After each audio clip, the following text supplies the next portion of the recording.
अस्सलामुअलैकुम, आप देख रहे हैं के न्यूज़ HD। मैं हूं हारिस अली शाह गिलानी। चलते हैं आज की अहम खबरों की तरफ।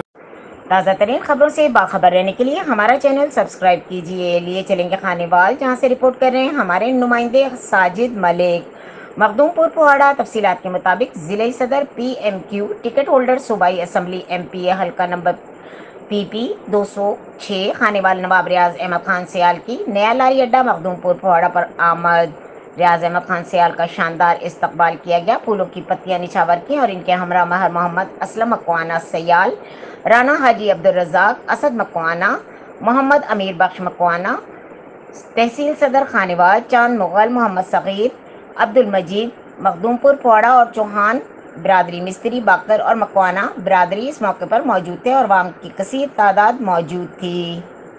मजीद खबरों और अपडेट्स के लिए हमारे साथ रहिएगा। तब तक के लिए अपना ख्याल रखिएगा। अल्लाह हाफिज।